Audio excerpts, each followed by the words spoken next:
Friends, welcome back to મુક્તિસ kitchen. હું છું મુક્તિ પંડ્યા. આજે આપણે બનાવીશું બહાર રેસ્ટોરન્ટમાં કે પછી તમે કોઈ લગ્ન પ્રસંગમાં કે કોઈ બર્થડે પાર્ટીમાં તમે જતા હશો તો ત્યાં તમે હરાબ કબાબ ખાતા હશો. તો અહીંયા હું એ જ રેસીપી લઈને આવી છું હરા ભરા કબાબની.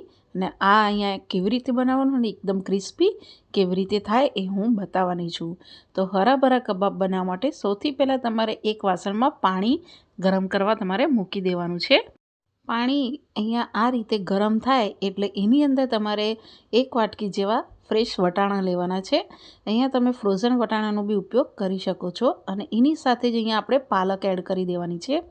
મેં અહીંયા 500 ગ્રામ જેવી પાલક લીધી હતી, જેને સાફ કરીને અને ધોઈને આ રીતે તમારે એડ કરી દેવાની. પાછળના જે મોટા ડંડા હોય એ કટ કરી દેવાના અને બધી જ પાલકને તમારે આ રીતે પાણીની અંદર એડ કરી દેવાની છે.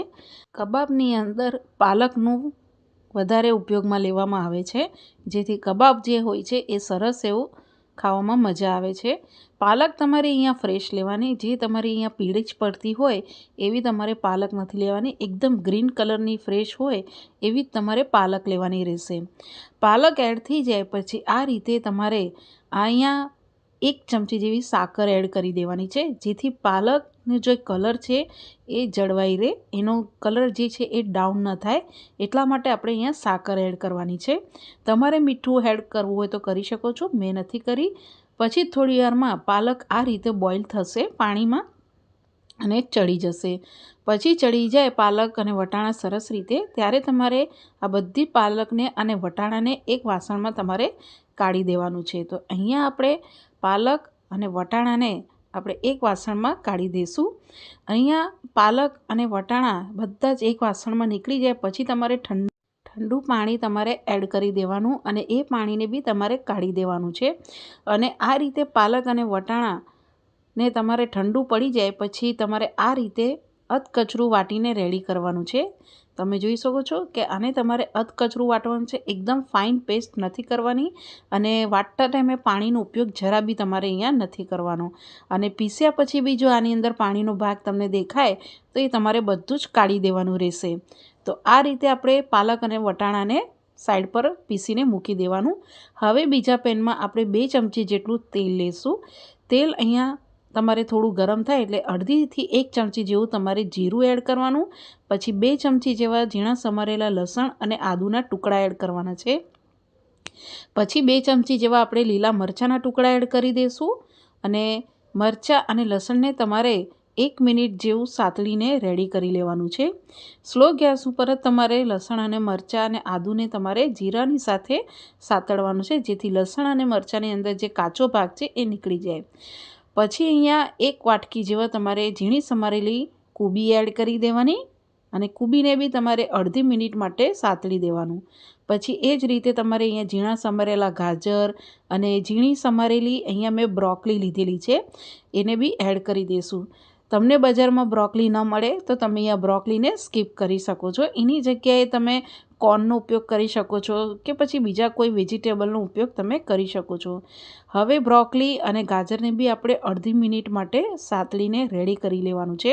અહીંયા ગાજર અને બ્રોકલી સતળાઈ જાય પછી અડધી વાટકી જેવા આપણે ઝીણા સમારેલા કેપ્સિકમ એડ કરી દઈશું. અહીંયા તમારે મશરૂમ એડ કરવું હોય તો તમે મશરૂમ બી એડ કરી શકો છો, પણ બધી વસ્તુ તમારે એકદમ ઝીણી સમારીને એડ કરવાની રહેશે.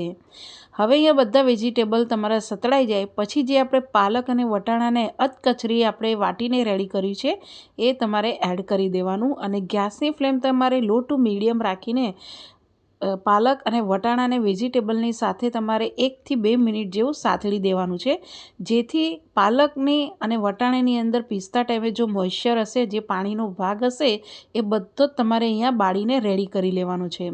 તો અહીંયા બધી વસ્તુ તમારે સરખી ડ્રાય થઈ જાય એ રીતે તમારે શેકીને રેડી કરવાનું છે. અને પણ જરા બી અહીંયા બળવું ન જોઈએ, જો બળશે તો તમને કબાબ ખાવાની મજા નહીં આવે. હવે અહીંયા આ બધું મિક્સ થઈ ગયું અને પાણી બી તમારું સરસ એવું ડ્રાય થઈ જાય પછી ટેસ્ટ પ્રમાણે તમારે મસાલા કરવાના છે, જેમાં લાલ મરચું પાવડર, ધાણા જીરું પાવડર, ચપટી અહીંયા તમારે હળદર એડ કરવાની છે. હળદર વધારે એડ નથી કરવાની. અને અડધીથી 1 ચમચી જેવું અહીંયા આપણે ગરમ મસાલો પાવડર એડ કરીશું, થોડોક ચાટ મસાલો પાવડર એડ કરીશું અને સ્વાદ પ્રમાણે આપણે મીઠું એડ કરી દેવાનું છે. મીઠું એડ થઈ જાય પછી આપણે મસાલાને સરખી રીતે વેજીટેબલની સાથે તમારે મિક્સ કરી દેવાના છે. અહીંયા મસાલા બી બળી ન જાય એ રીતે તમારે મિક્સ કરવાનું રહેશે. અહીંયા તમે મસાલા ટેસ્ટ પ્રમાણે તમારા ઓછા વત્તા તમે અહીંયા કરી શકો છો. અને જે બી તમને નાના બાળકો માટે બનાવતા હોય તો લાલ મરચાંને સ્કીપ કરી શકો છો. હવે અહીંયા બધા જ મસાલા આપણા વેજીટેબલ સાથે સરખા મિક્સ થઈ ગયા છે. તો આ સ્ટેજ ઉપર તમારે ગેસની ફ્લેમ બંધ કરી દેવાની અને આ બધું જ મિશ્રણને આપણે એક વાસણમાં કાઢીને ઠંડુ કરી દેવાનું છે. તો અહીંયા આપણે હવે આ બધું જ સરસ મિક્સ થઈ ગયું છે. તો હવે આપણે ગેસની ફ્લેમ બંધ કરીને આપણે આને એક વાસણમાં ઠંડુ થવા દઈશું. તો હવે અહીંયા ઠંડુ થઈ ગયું છે. તમે જોઈ શકો છો. હાથ લગાવશો તો તમે આને અડશો તો તમને ઠંડુ લાગશે. એટલું અહીંયા ઠંડુ થવું જરૂરી છે. હવે કબાબને આપણે બાઇન્ડિંગ આપવા માટે તમારે અહીંયા બટેટા એડ કરવાના છે. અહીંયા મેં 1 વાટકી જેવા બાફેલા બટેટા એડ કર્યા છે. અને બટેટાને બાફતી વખતે બટેટાની અંદર પાણીનો ભાગ ન રહે એ રીતે તમારે બાફવાનું અને એને છીણીને તમારે એડ કરવાનું છે. અને અહીંયા પછી આપણે અડધી વાટકી જેવી ફ્રેશ કોથમીર એડ કરી દઈશું. હવે અહીંયા જે આપણો કબાબ છે એ સરસ એવા ક્રિસ્પી બને એની માટે અહીંયા તમારે અડધી વાટકી જેવું આપણે ફ્રેશ બ્રેડ ક્રમ્સ એડ કરી દઈશું. અહીંયા જરૂર પ્રમાણે તમારે બ્રેડ ક્રમ્સ એડ કરવાના. મેં અહીંયા અડધી વાટકી જેવા એડ કર્યા છે. તમને જેમ જરૂર લાગે એમ તમે અહીંયા ઓછા વત્તા કરી શકો છો. હવે બ્રેડ ક્રમ્સ એડ કર્યા પછી બધું મિક્સ કરી દેવાનું. તમારી પાસે જો બ્રેડ ક્રમ્સ ના હોય તો તમે અહીંયા બેસનનો બી ઉપયોગ કરી શકો છો, કાં તો પછી રવાનો બી ઉપયોગ તમે કરી શકો છો. અને પછી તમારે આને હલકા હાથે મિક્સ કરવાનું છે. એકદમ મસળીને તમારે અહીંયા મિક્સ નથી કરવાનું. મિક્સ થઈ જાય આ રીતે પછી તમારે કેટલી સાઇઝમાં તમારે કબાબ બનાવવું છે એ પ્રમાણે થોડુંક તમારે આ રીતે માવો લઈ લેવાનો રહેશે. અને પછી તમારે જે શેપમાં ટિક્કી બનાવવી હોય એ શેપ તમારે આપવાનો.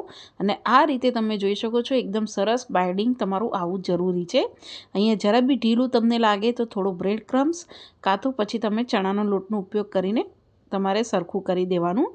અને ઉપર આપણે ગાર્નિશિંગમાં અને કબાબ દેખાવમાં સરસ લાગે એની માટે આપણે આ રીતે અડધો કાજુનો ટુકડો આપણે મૂકી દઈશું. અને આવી જ રીતે આપણે બધા જ કબાબ તમારે બનાવીને રેડી કરી લેવાના રહેશે. તમારે હવે આ કબાબને ફ્રાય કરવાના છે. પણ જો ક્યારેક આપણને ફ્રાય કરવામાં થોડો ઓછો સમય લાગતો હોય છે કે થોડી વાર રહીને આપણને ફ્રાય કરવું હોય છે તો અહીંયા કબાબને તમારે ફ્રીજમાં મૂકી દેવાના. અને ફ્રાય કરતાં પહેલાં તમારે કબાબને 5 થી 7 મિનિટ કે 10 મિનિટ માટે બહાર કાઢી લેવાનું અને પછી જ ફ્રાય કરવાના રહેશે. તો હવે આપણે અહીંયા કબાબને સેલો ફ્રાય કરવાનું છે. હું અહીંયા ડીપ ફ્રાય નથી કરતી, હું સેલો ફ્રાય કરું છું. તો એની માટે આપણે એક પેનમાં પહેલાંથી તેલ ગરમ કરવા મૂકવાનું. તેલ અહીંયા તમારું એકદમ ગરમ ના હોવું જોઈએ, મીડિયમ ગરમ હોવું જોઈએ. અને મીડિયમ ગરમ તેલ થાય એટલે આ રીતે બધા જ કબાબને તમારે મૂકી દેવાના. પછી ગેસની ફ્લેમ તમારે સ્લો કરી દેવાની અને બધા જ કબાબને આપણે પહેલાં થવા દેવાનું છે. શરૂઆતમાં તમારે પલટાવવાના નથી, નહીં તો કબાબ તૂટી જશે. એક સાઈડ તમારું ગોલ્ડન રંગના થાય ત્યારે તમારે આને આ રીતે ફરાવવાનું રહેશે. 3-1 મિનિટ જેવો સમય લાગે છે પછી તમારે આને ફરાવવાનું રહેશે. તો આવી રીતે આપણે બધા જ કબાબને ફરાવી દઈશું. તમે જોઈ શકો છો આવી રીતે બધા ફરાવાઈ જાય પછી બીજી બાજુ બી તમારે 2 થી 3 મિનિટ જેવું થાય ત્યારે બધા તમારે ફરાવી લેવાના રહેશે. તો આવી રીતે બધા જ કબાબ ફ્રાય થઈ જાય પછી તમારે આ રીતે બહાર કાઢી દેવાના રહેશે. વધારાનું તેલ બધું જ કાઢી દેવાનું અને સરસ ઉપરનું પડ આજુબાજુનું પડ બધું ક્રિસ્પી થઈ જશે. અને આ રીતે ગોલ્ડન રંગના થઈ જાય પછી તમારે બહાર કાઢવાના અને આવી રીતે જ બધા જ કબાબને ફ્રાય કરી દેવાના રહેશે. તો અહીંયા આપણે બધા કબાબને એક પ્લેટમાં સર્વ કરી લીધેલા છે. આની સાથે મેં કેચઅપ સર્વ કર્યું છે. તમે ચટણી સર્વ કરી શકો છો. અને અહીંયા તમે જોઈ શકો છો કે કબાબ આપણે સરસ એવા ક્રિસ્પી બન્યા છે. અને જે કબાબનું બાઇન્ડિંગ આવવું જોઈએ એ પરફેક્ટ આવ્યું છે. અને જે બધા જ વેજીટેબલ આપણે જે એડ કર્યા છે એ સરસ એવા દેખાય બી છે. તો આ રીતે તમે કબાબને તમારે બનાવવાનું અને એટલા જ આ ટેસ્ટી બને છે. તમે લગ્ન પ્રસંગમાં કે પછી રેસ્ટોરન્ટમાં તમે હરાભરા કબાબ ખાધા જ હશે એવા જ આ ટેસ્ટી બનીને રેડી થાય છે. તમે આ કબાબને બાળકોના લંચ બોક્સમાં આપી શકો છો, બાળકોના બર્થડેમાં બી તમે સર્વ કરી શકો છો. તો આ રીતે તમે જરૂરથી હરાભરા કબાબ બનાવજો. એકદમ સુપર ટેસ્ટમાં લાગે છે.